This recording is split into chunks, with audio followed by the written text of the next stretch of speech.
And then I looked up, it was like kind of slow motion, and I looked right at him, and he pointed again and shot me again. It was instantaneous, it was just like that. I was in darkness. The following people experienced life after death. This is their story. I'll tell you how I was delivered from the gates of hell. Allahu Akbar Islam. That's what I used to wear this and show it off proudly. We helped pioneer 3 churches. Drifted into agnosticism, then full-blown militant atheism. All I knew was Hinduism from my childhood. I was outside of hell. What was I doing there? I'm a Christian. I'm a believer. Jesus Christ was in front of me.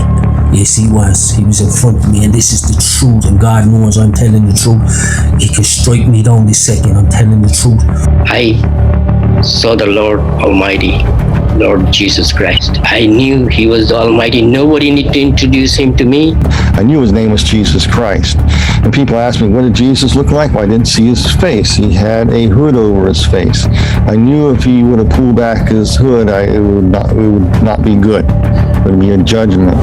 He has his head down and he has a hood on. And Jesus, He doesn't even want to look at me. Every sin that I committed was flashed before my eyes. I was begging for His mercy. I was looking at His feet and I was shaking. And it was terrifying. In fact, I think that standing before the Lord is more terrifying than hell because you're totally uncovered. You're totally undone. Your faith is dead. Your works are in vain. The life that you lived and offered to me as a life of Christian service is an abomination that I rejected in the Pharisee. What made you think I would accept it from a Laodicean type Christian? You serve the devil. Satan is your father, and you're going to be with him. And the Lord turned His back. He was done with me. He was done. This deafening voice screamed, "He's mine. He's mine." He held me by the chains and He literally shook me, and down we went. And I'm feeling this fear, but the speed of the fallingness, I can't even explain it in words. The wind from falling, it was taking my breath away. I couldn't even breathe. So I screamed, Ashhadu an la ilaha illallah, Ashhadu anna Muhammad Rasulullah, and I kept on screaming that, Allahu Akbar, Allahu Akbar. I kept on screaming it faster, more and more because I was so desperate. I had to get out of this situation. And right away my soul told me, it's not true. You're going to hell for eternity. It's not true. And I was falling. I felt so fearful. It's not fear, it's terror, and it's alive. Terror like you would never believe. It was so black, you couldn't see your hand in front of your face. You can't even see your hand in front of your face. I put my hand in front of my face, I can see nothing. I'm wiping my eye, I can't see nothing. This darkness is not a darkness like here on earth. This black abyss wasn't just like black like my black t-shirt. Imagine this black enhanced by 1,000,000. All the stuff that we take for granted here that we don't realize that come from God, they're stripped from you as you fall into this place. As I was going down, my soul was saying goodbye to everything. Everything. Now the first thing that hit me was this smell. There was an odor that came out of that pit, a sense of decay, a sense of all things bad. No dead bodies, no dead animals, rotting flesh. There's nothing that can compare to this smell. Okay? And these toxic, sulfurous fumes, I mean, just this putrid stench of rotting flesh, feces, sulfur. If this smell was on the earth, we would die. And I can hear the sound of this tunnel. And then I'm looking down and I see another portal, it's like another portal, and I knew like that was the end of it right there. And I'm seeing this portal, and it's open. As it opened now, I'm pretty much right there, and I can see every detail. Now remember, your senses are heightened. You can see a molecule if you wanted to. I'm trying to prepare myself for what's waiting, but now I can prepare you. Then I heard a sound. I heard a sound that you don't want to hear. I heard people screaming in a lake of fire. I began hearing the screams of millions and millions and millions of people. They were screaming these. Yeah, see, you wouldn't make that sound if you were being skinned alive or burned to steak. It was horrifying. The scream was so loud that in life I will blow the roof off my house. I screamed so loud. Some of them were angry and cursing God. Some of them were screaming of fear and torment. And all the time you knew that they were stuck. You had a lot of people asking for 5 more minutes, 1 more chance. Please, I'm sorry. Let me out. I want to do right. I want to do right this time. I promise to do right. The first thing I saw before me were the pits. And they were like, flames were coming up. And then you can see when these flames come up, that's how you can see. It was like a leg of fire, but it was like a big pit. Before I describe the people in the pits, were these beasts around all the pits. They had these spears and these ancient things that people were trying to crawl out. They were sticking them, grabbing them, especially the big giant grabbing them and throwing them right back into the pit. Some sections, the walls of hell, are prisons. There's cells in there, just like in prison. And there were rows and rows of cells, like the old cells. Rectangle prison, stretching as far as the eye could see. A medieval look. I was on a cliff, okay, and it was people on the right side, people on the left side. But when I looked, it was a desolate forest. And there was a path in the forest. But these trees, it wasn't a regular forest. These trees were dead. These trees were, it was just like a dead forest. And it was black sands, black and gray sands, okay? There's trees, dead trees. The ground, the sand was like gray, dirty gray. That's exactly all you see. It is this life void of life. There was a long line of people in these chains. I had these chains on me. Chain with the ball in the end. And they were walking on this path, but each on the side of them like guards, almost like prison guards. But they were demons, and they were marching them towards the gates. All their skin was ashen whitish, but I could still tell African American, Chinese. The color of their flesh was like a smoky gray darkness. It wasn't, you can't tell what race they were only by their features, but they were from all over. Then all of them started looking and screaming, "Don't come here! Don't come!" It was so terrifying. I was screaming, Jesus! I said, my next step is I'm about to be down there in that chain gang heading on that path. Your hearing, your seeing, your perception, all of that is magnified in that place. You have a keen sense of touch, taste, sight, smell, feel. My senses were so heightened. When you pass away, you don't lose your 5 senses. No, they heightened. They get more potent. They raise times 1,000,000. Everything is enhanced 1,000,000 times. Like, you know everything instantly. You feel everything instantly. You hear everything instantly. It is not limited at all. No limitations. So multiple things happen at the exact same time. And in those realms, it's just the norm. It just makes sense. But then you come back here and now it doesn't make sense again. There's no sleep, there's no rest, there's no food, there's no water. So thirsty, it's like you haven't drank anything in years. You feel so hungry. You feel so tired. For 1 month, not even 1 second of sleep. And for that month, no food. And for that month, no water. That's how I felt in hell. The thing is when I was down there, my soul felt so much more sensitive. If you get hit in the hand, you feel it through your whole body simultaneously at the same time. It's just unbelievable how sensitive you are there. But there's no air down there. Just have to tell you that. There's no air. When I was trying to breathe, it was... So I'm screaming, but at the exact same time I'm screaming, I'm suffocating. And I can only describe it like if you had been forced into a vacuum chamber and all the air's gone and you're suffocating, you have that panic, right? I can't breathe, and you're panicking, but you don't die.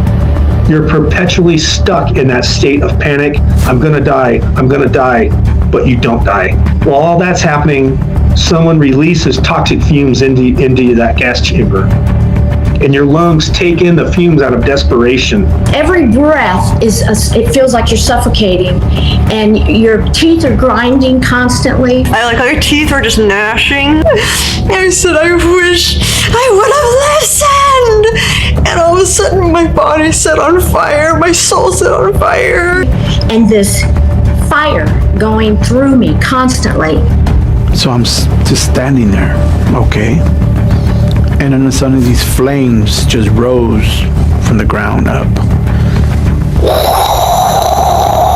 And then I heard the flames roaring on that lake. I've been in a brush fire in California where 100-foot flames leaped up in the air.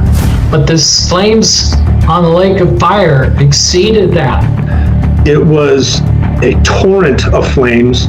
Your body's completely just being burned and roasted alive. And so I remember I looked down at my left arm because of the pain. It was just my entire being. It wasn't just the burning from the outside to the inside. It was the whole thing at once. And I looked down at my arms and I could not believe what I was seeing. It was burning and sizzling, and then chunks of it would just fall off and hit the floor. Their flesh burns. They burn, and the flesh falls. And your bones get nice and toasty and black and gray. And when it's done, then the flame, your skin, your flesh starts growing back on you. And then the flames start again. Some of them were like charred skeletons, burned up skeletons.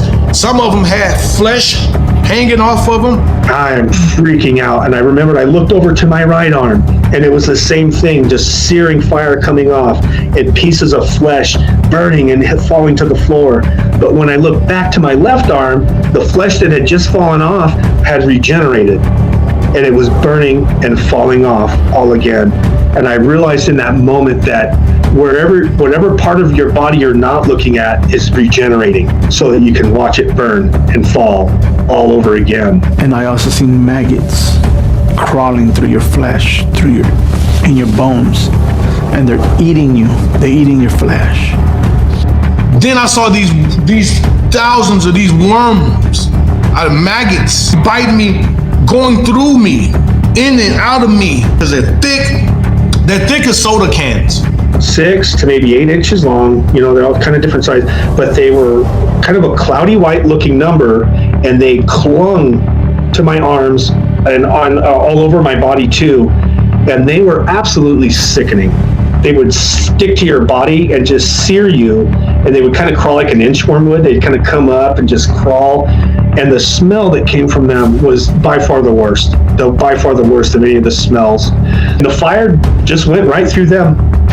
It consumed me and ate me alive, but it went right through these worms, and then they burrowed. They would begin burrowing into my arms and into my body and just eating their way through me. You know that you know.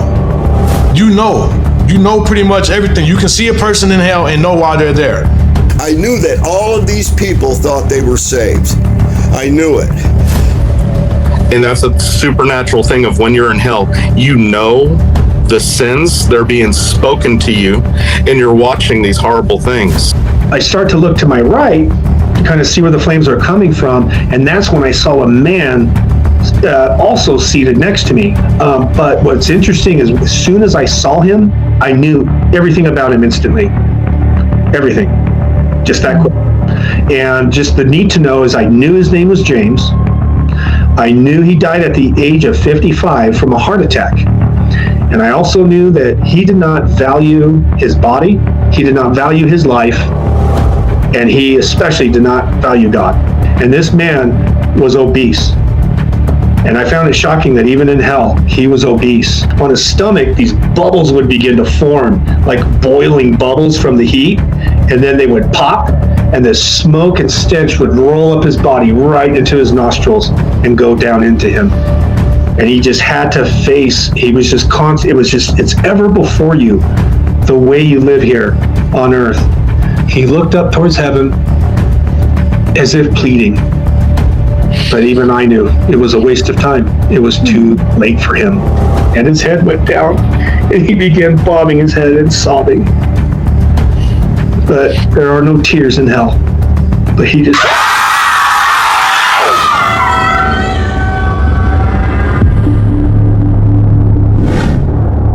The doors of hell crack open slightly, and a creature flew out of hell. And I knew before I went down to that place that those same demons that were with me when I sinned in my life were going to be the ones to torture me. This demonic spirit was assigned to me. I had this demonic spirit's lust, I had this demonic spirit's anger, and I had this demonic spirit's unforgiveness. I heard it speak my name. This creature knew me. It knew me. I wasn't that bad a person. I may not have gone to church, but I was not. What did I do to deserve this? Some of them have face of like rats. Some look like bats. Part man, part wolf, part bear, and part pig or hog.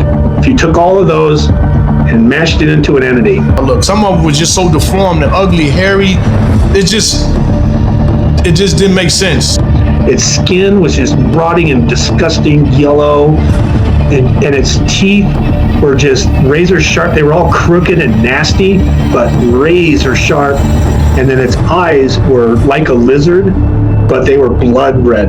Blood red. Some of them have yellow eyes, green eyes, red eyes. But some of them had red eyes, some of them had yellow eyes with the slits in them. And they were covered in black, almost like witches and warlocks covered themselves.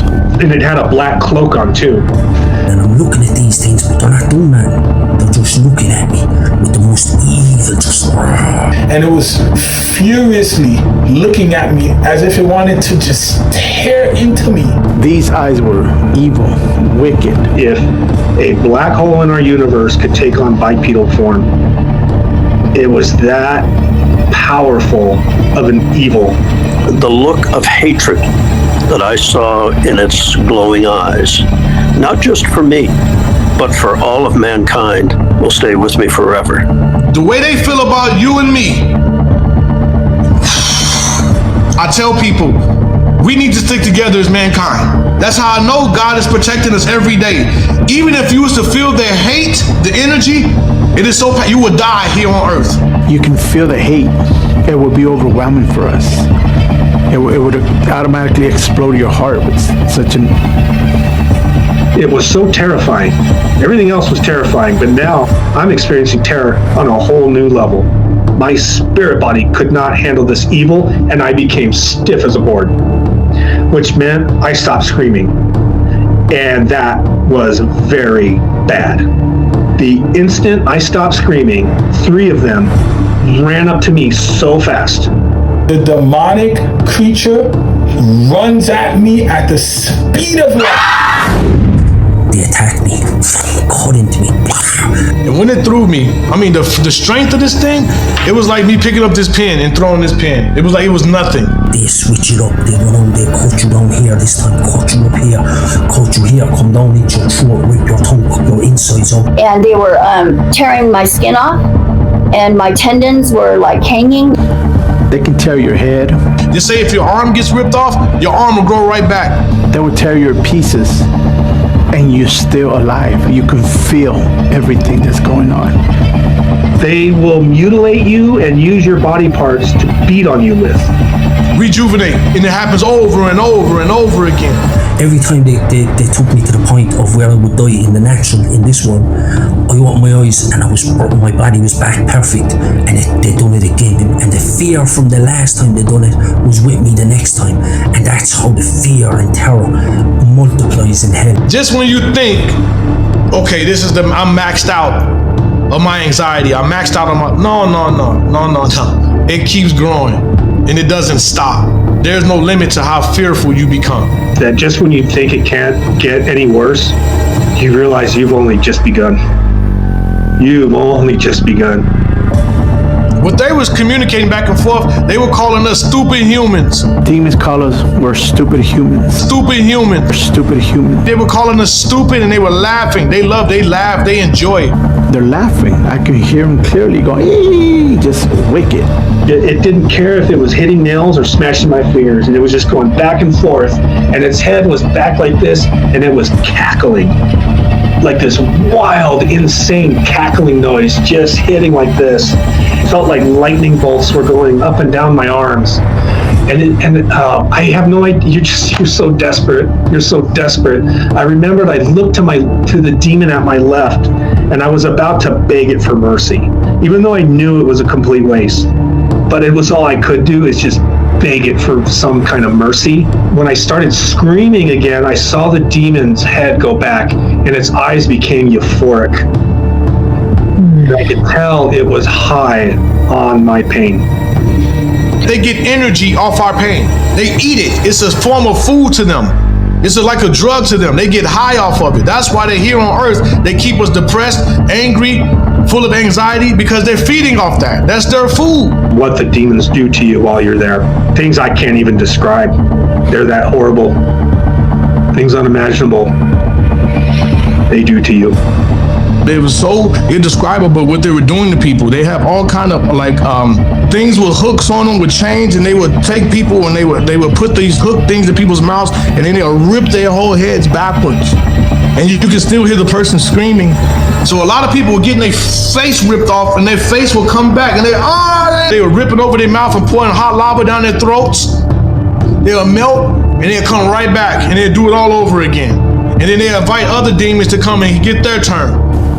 Poking their privates all the way in and coming out through their chests in different directions. Like they put these spears through them. These spears are huge, and they would take the body and they would poke you through, and they would stuff you, and they'd stuff another one on top of you, and they'd stuff another one while you're screaming and moving, and then they'd pick you up, and I don't even know where they were carrying them. I saw them when they were torturing people. They were getting high, like they were just laughing, and they would invite more. Hey, come and get a piece of this. You know what I mean? Like type of energy. I'm just giving little examples as I can. Like the gossipers, you know what they were doing to them? They had lines of them, and they were taking their tongues out, and they were taking the nail, bow, bow, with their tongues. I seen Christians, because they didn't want to get up and do anything for God. But the flames there rise higher on Christians. Demons torture you in different ways. And you're probably going, what does that look like? How do you know which ones were Christians and the ones that were not? There's a light that was in them that the devils were constantly trying to rip away from their flesh. The best way to explain it is imagine anointing oil that was once on something, but you can smell what's left over. But this pastor was there because he had a big house, he had big Rolex, he had cars, and because he was robbing God. They had all types of stuff for them. They had all types of, they had a field day with the pastors, the fake pastors. I'm just be honest. And as they kept going around the circle in this box, they kept poking the hole, poking the hole, poking the hole, day and night. And I can hear somebody screaming and screaming and screaming and screaming. And there was a pastor in there. For one example, they threw this one pastor in a box, and it was an old nasty box, but the box was filled with hot coals in it. So when they throw them in it and they close it, you can hear, the screams are beyond. And they were throwing these things in them. They were stabbing they were ripping people apart. They were eating people, especially the pastors. They had a real good time with them. No one that hasn't experienced any part of hell can quite imagine how sexually charged these demons are. I want you to imagine fornicating against your will until the point that your flesh can no longer stay on your bones. Just imagine every hole in your body, your eyes, your ears, nose, were being penetrated. They had a lot of ladies already, like they had them in line on these poles, these like wooden posts, just lined up, and they'd snatch them off. One time this lady, I saw the demon came and snatched her off. Part of her arm and stuff was still stuck and hanging on the pole. And what they were doing to her, it is so grotesque. They were all her at the same time. Okay, and they were ripping her apart.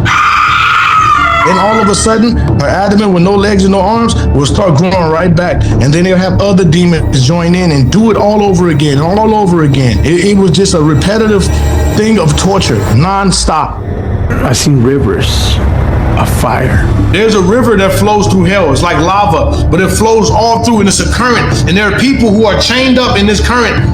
And they're all chained up and they're screaming, but it's just a current of people. Those were the homosexuals that were chained up together, walking in these rivers of fire. See, there's a lot of things that I want to explain, but it's so gross. It is so perverted. Meanwhile, there was war in heaven. The angels fought against their fallen brothers. There are forces out here that hate you more than you can even describe, that want to get you to that place. Their whole objective is to get you to that place. Satan does nothing without plan. He plans everything. He has divided the world into principalities, territories. Over these territories, he puts a prince. Each prince is given as many demon spirits as he needs to carry out his plan for that principality. And what happens is each year, at the end of each year, they shift different places. So each principality takes over a new territory on the earth. There was these things flying in and out, flying in and out constantly with messages, assignments, because they have jobs. Every demonic force has a job. They are highly organized and efficient. Some continents might be one principality because there might no threat to the kingdom of darkness. But America is many principalities. There's many threats. Even down to an individual could be a principality. We have been born into a spiritual war. And a lot of things that we think that are smaller really are huge. Okay? A lot of these things come from hell. Because the name of the game is distraction. The whole name of the game is to keep you distracted from getting a real personal relationship with God. Okay? A lot of them cause arthritis. A lot of them cause schizophrenia. A lot of them cause cancer. Anything they can do to cause you a distraction. And I can hear almost rock and roll music. Just as us that I used to listen to Pink Floyd and Led Zeppelin and all this rock and roll music. Pink Floyd played the song Money. It is a constant reminder to everybody what they traded their life for. That's why I do not like the curse. That's why it's called a curse word. See, all of that stuff comes from hell, and people need to realize this. And I noticed some of these dances, that's the same way some of these demonic things walk and glide around. It is creepy. You guys see these movies, these Hollywood movies? So they see demons. That's why they come out with these movies, because that's exactly how they look. There's this cliff, and it looked like water coming down. And there are a lot of people rushing to it. But when they got under it and went to it, they caught on fire. They've tricked you there. That wasn't water, it was sulfur. And more people came out, and they were welcoming me to paradise, slapping me on the back, says, "Welcome to paradise, Brian, so glad you came here. All your friends are here." And all of a sudden things started to change, and they started to be piranha-like. They were circling me, and I looked at their eyes, and they were like alligator eyes with yellow irises. Yellow eyes with the slits in them. I saw this lady who died, and she was a control freak and had this image, and so that's why she was there. And she didn't see hell. She saw this was my grandparents' farm. Now, if she was resuscitated right then and there, she would have came back at that instant. She would be on Oprah and all the talk shows saying, "Don't be afraid to go to the light. Don't be afraid, because you're going to paradise." There was a new reality that I needed to grasp. And that new reality for me was the word forever. Oh, Josh, no, I'm never getting out. This is it. And the level of doom that came over me. You know, you think you know what eternity feels like mentally? No, I felt it. I knew that I was going to be in this place forever and ever. ever. and ever, and ever, and ever, and ever, and ever. After I'd been there for 1 trillion years, I was only just beginning. And I would scream and scream and scream, but I had to scream at an amplitude that was pleasing to hell. And what you become in hell is just a scream. Just screaming, screaming, and that's it. There's no ear, you're not breathing, all you're getting is fear and terror into you. And they're cutting you asunder, and they're changing every kind of ripping your legs off, they're cutting you up your privates, cutting you through it. Listen, they can do whatever they want down there, and that's it. That's where sin takes you. And the worst part is, I knew I deserved to be there. That was the thing that really got me. I had no rebuttals for me not being there. I knew for a fact I deserved to be here. It was almost as if I had judged myself at that moment, and I agreed with God. I said, this is correct. That whole time, I was in hell, but I call it pre-hell. But when I saw that place with these gates, I knew that was hell. I knew for a fact, if I passed those gates, I'm not coming back. Once you go through the gates of hell, it's over. You're done. I know if I go there, I'm done. I'm done. So all the stuff that I've been through, the fear, the stuff that you can't even imagine, is nothing. It's just a start. It was like orientation. It was like orientation. And you know, compared to that place, if you pass that gate, there's no coming out from that place. And it's way worse than what I just saw. And I thought that was something.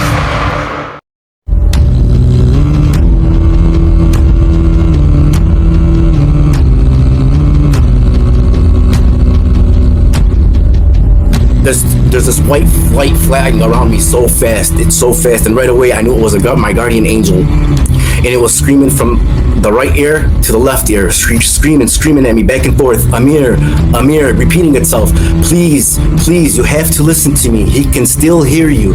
You have to tell Jesus to come into your heart and save you. You have to do it now before your soul leaves your body. Do it before your soul leaves your body. Hurry, he can still hear you. He's the only one that can save you.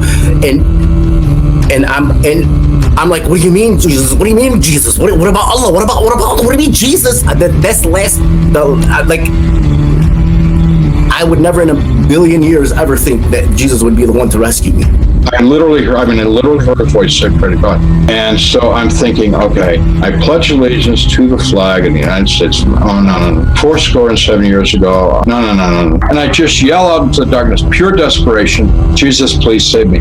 Without the faintest idea whether there was a Jesus or not a Jesus, or whether he liked me or didn't like me. And the angel spoke to me again and said, "Who is your God?" He says, "Scream the name of your God." And I screamed it real loud, "Jesus!" And it echoed through the tunnels, "Jesus, Jesus, Jesus." And then he said, then proclaim it. Proclaim Jesus as your Lord and Savior. And it's telling me, hurry. I screamed. I said, "Jesus, come into my heart and save me." And a big flash and a thunder. My soul came right back into my body with so much force that I was sore for about three or 4 days. But when I came, I got slammed into my body. And that's when I came back into my body. As I cried out to Jesus, immediately I was ripped from those flames, and all of a sudden I was in an ambulance.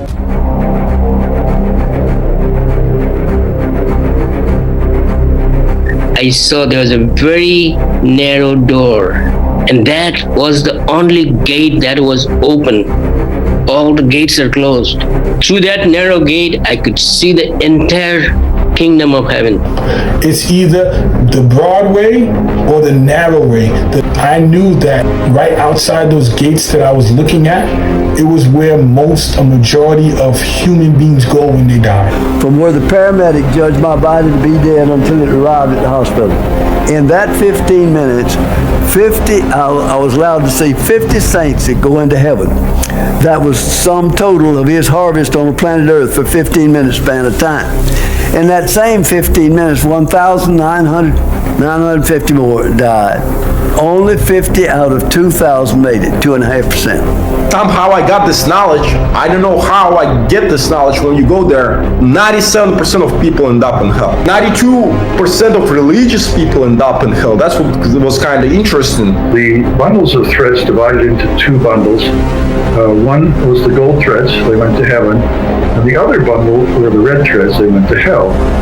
And having worked as a machinist, I like to say I've got a calibrated eyeball measuring those respective bundles. 2.5% plus or minus 0.1% of the general population go to heaven.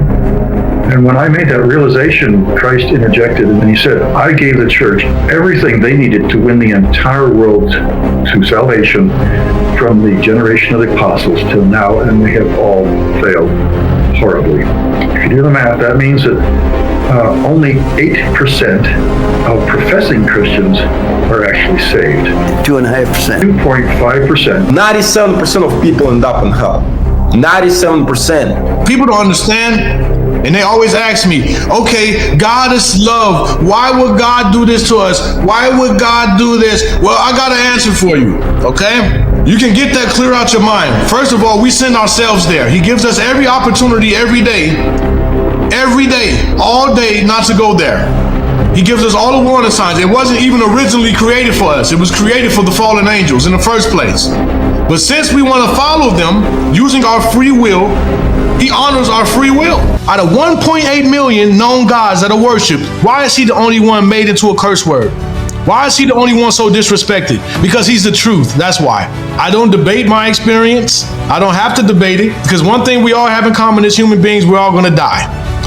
I'm just telling you. If there's something in you that gives the devil legal rights and a legal hold over your life, at the time where you die, you're going to hell. Gossip, backstabbing, lust. Top one is gossip. The next one is unforgiveness. What got me on the road to hell was unforgiveness.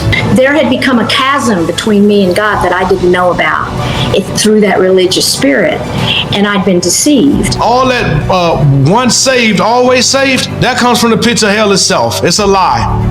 It's a lie. If you think you're okay because you go to church and you're not a very bad person, think again. If you have to understand you're a horrible person, you're a horrible person. We are horrible people, okay? It's about our heart, people. It's not about can we do everything perfectly, because we never can. We will sin till the day we die, but we have to battle it as believers. I'm telling you, we have to repent. Repentance, godly sorrow. I plead with you to beg God for forgiveness. Don't think you're okay because you're not a rapist or a murderer, or you're not like them. Don't. I beg you, please. I know now, after having this experience, how serious the red letters of Jesus Christ are. Jesus means what he says. Jesus has commanded us to a life of holiness, and if we're not holy, we have no business going into heaven. All I say to the world is, if God says in this book, thou shalt not, don't do it. Turn to God. Nothing here is worth it. Nothing here is worth it. Hell, it was so real, and I knew that every one of them people thought that they weren't bad people. They thought they were okay. They thought they were okay.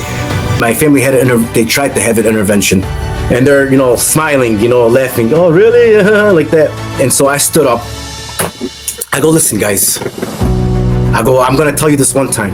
I'm not going to go to hell for you. I'm not going to go to hell for you. Not for you, not for you, not for you, not for my wife, not for my kids, not for anybody. Because at the end of the day, you're going to be by yourself. Nobody's going to be there to be like, God, you know what? Give him a chance. He's okay, please. For me, help, you know. Nobody's going to be there except for Jesus.